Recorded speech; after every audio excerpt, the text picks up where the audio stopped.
మూసీ పునరుజ్జీవనం హైదరాబాద్ని అంతర్జాతీయ నగరాల సరసన నిలిపేందుకు తెలంగాణ ప్రభుత్వం అత్యంత ప్రతిష్టాత్మకంగా చేపట్టిన ప్రాజెక్ట్ ఇది. ఇందులో ఇప్పుడు కీలక ముందడుగు పడింది.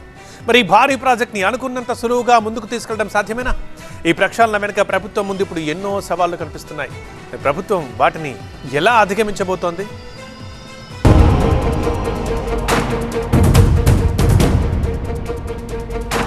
హైదరాబాద్ లో మూసీ నది అంటే ఆ నగరానికే ప్రతీక లాంటిది. ఒకప్పుడు స్వచ్ఛమైన నీటితో మూసీ నది ప్రవహించేది. కానీ ఆ తర్వాత ఈ నది రూపురేఖలే మారిపోయాయి. నగర వ్యాప్తంగా మూసీ నది మురికిమయమైపోయింది. డ్రైనేజీ నీరంతా మూసీలోనే కలిసిపోతుంది. ప్రస్తుతం నగరంలోని 30కి పైగా ప్రధాన నాలాల ద్వారా ప్రతిరోజు దాదాపు 1400 మిలియన్ లీటర్ల మురుగునీరు వచ్చి మూసీలో చేరుతోంది. ఈ దుస్థితిని పూర్తిగా మార్చి మూసీ నదిని పునర్జీవింపజేసి దానికి పూర్వ వైభవం తీసుకురావాలని రేవంత్ రెడ్డి ప్రభుత్వం దృఢ సంకల్పంతో అడుగులు వేస్తోంది. ఇందుకోసం ప్రాజెక్టు తొలి విడత పనుల కోసం 7,345 కోట్ల పరిపాలనా అనుమతులు మంజూరు చేస్తూ పురపాలక శాఖ ఉత్తర్వులు జారీ చేసింది. ఈ భారీ నిధులలో ఏషియన్ డెవలప్మెంట్ బ్యాంకు నుంచి 4,500 కోట్ల రుణం తీసుకోనుండగా మిగిలిన 2,845 కోట్లను రాష్ట్ర ప్రభుత్వమే భరించనుంది.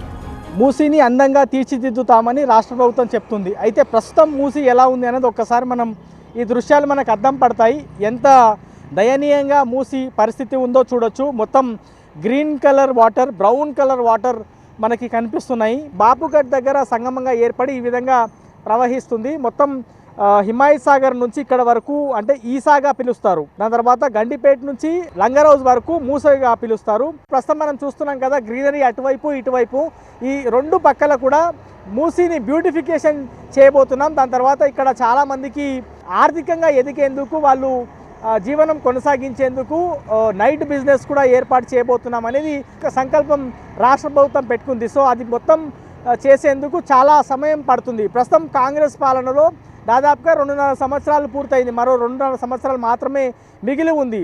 అందులో మళ్ళీ ఎలక్షన్ ఇయర్ అని పూర్తిగా అది అటువైపు వెళ్ళిపోతే పూర్తి స్థాయిలో ఈ 2 ఏళ్ల కాలంలో మూసీ డెవలప్మెంట్ ఎంత మేర జరుగుతుందనేటువంటి ప్రశ్న కూడా ప్రస్తుతం ఉత్పన్నమవుతుంది. ప్రభుత్వం ప్రతిష్టాత్మకంగా చేపట్టిన మూసీ నది పునరుద్ధరణ, సుందరీకరణ పనులను స్థానికులు స్వాగతిస్తున్నారు. అయితే ఈ బృహత్తర ప్రక్రియలో ఎన్నో ఏళ్లుగా తాము నివసిస్తున్న ఇళ్లను కూల్చవద్దని, తమ నివాసాల జోలికి రావద్దని స్థానిక ప్రజలు ప్రభుత్వానికి విజ్ఞప్తి చేస్తున్నారు.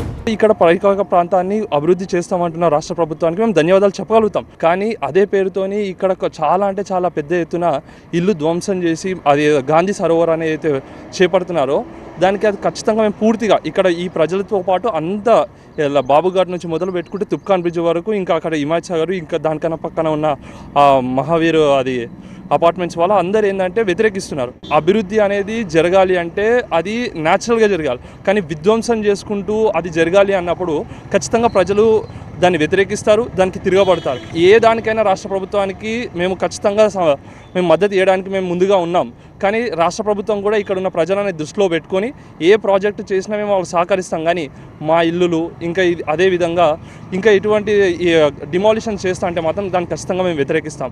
ఇటు నదిని ప్రక్షాళన చేయాలి, అటు వేలాది కుటుంబాల భవిష్యత్తును కాపాడాలి.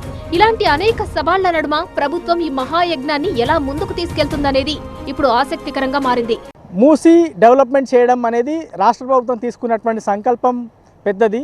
కానీ ప్రభుత్వం ముందున్నటువంటి సవాళ్ళు అంతకన్నా పెద్దవి. ప్రతిపక్షాలు, స్థానికంగా ఉన్నటువంటి జనాలు కూడా వ్యతిరేకిస్తున్నారు కొంతమేర. ఎందుకంటే ఇళ్లకు సంబంధించిన ధ్వంసం జరుగుతుంది అనేది ఆరోపణలు వాళ్ళు చేస్తున్నారు.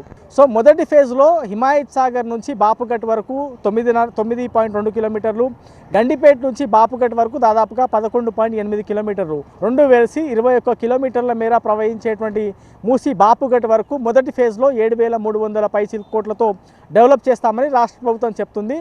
కార్యరూపం ఎంత మేరకు దాల్చుతుంది అనేది మనకి రాబోయే రోజుల్లో క్లారిటీ వచ్చేటువంటి అవకాశం కనిపిస్తుంది. ఇది ఓవరాల్గా మూసీకి సంబంధించినటువంటి పూర్తి అప్డేట్. కెమెరామెన్ వెంకట్తో శ్రవణ్, TV9 మూసీ దగ్గర నుంచి.